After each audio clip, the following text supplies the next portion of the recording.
Today we're going to tie a gold-ribbed hare's ear, Sakasa Kebari.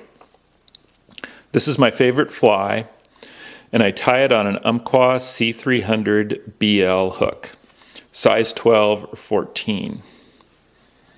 The fly starts with tan thread, which you tie on at the head, giving about 10 to 12 wraps.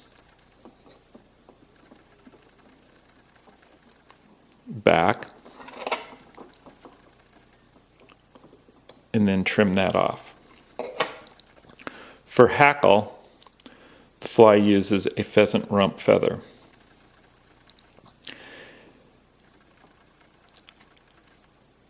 I pull back the feather from the rear, leaving the stem to wind with.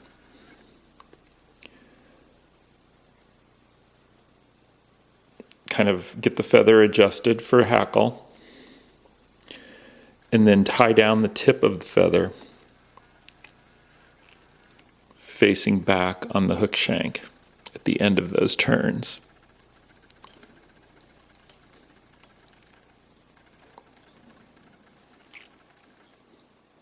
You want the feather to kind of point upward here at this point. Now you can wind the hackle. And since you've got this nice handle here, you don't even need hackle pliers.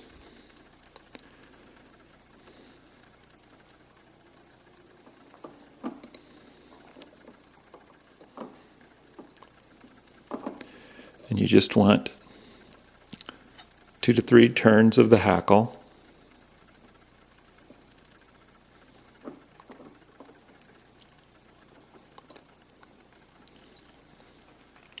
And then tie all of that down in the back.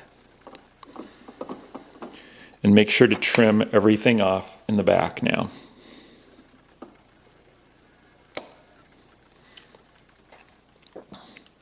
Now you've got the nice reverse hackle going forward on the fly, which is going to give the fly a lot of action in the water. Since this is a gold-ribbed hare's ear fly, I tie in the gold hackle at the start here, or the gold ribbing, sorry, and wind back to the start of down the bend of the hook. At this point I'm going to dub the body, so I'll wax up the thread and then use just a small amount of hare's ear dubbing. Now you can actually tie this fly without the dubbing. And on the size 14s, I often tie just a thread body. But on the size 12, I like to have the dubbing because it gives the fly a buggier look. But you don't want too much of a body. You want a nicely thin tapered body, so not a lot of dubbing. Wind the dubbing forward onto the fly.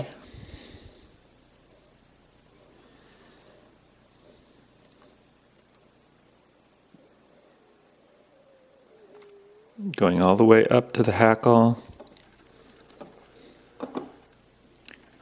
and finishing off right at the edge of the hackle. And then follow with the gold tinsel. And this is extra fine oval gold tinsel all the way up. A couple of turns to lock that down. And then trim the tinsel off. Now the fly is mostly there. All it needs is a whip finish in back of the hackles. I still like to use a whip finishing tool.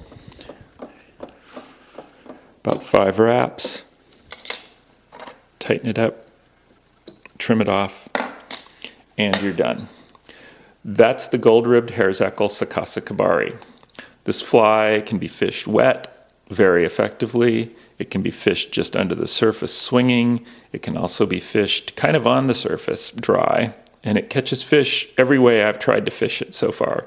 And this is my go-to fly probably about 80% of the time, unless I see fish rising on top actively, and then I'll switch to a version of a fly that does a better job on top.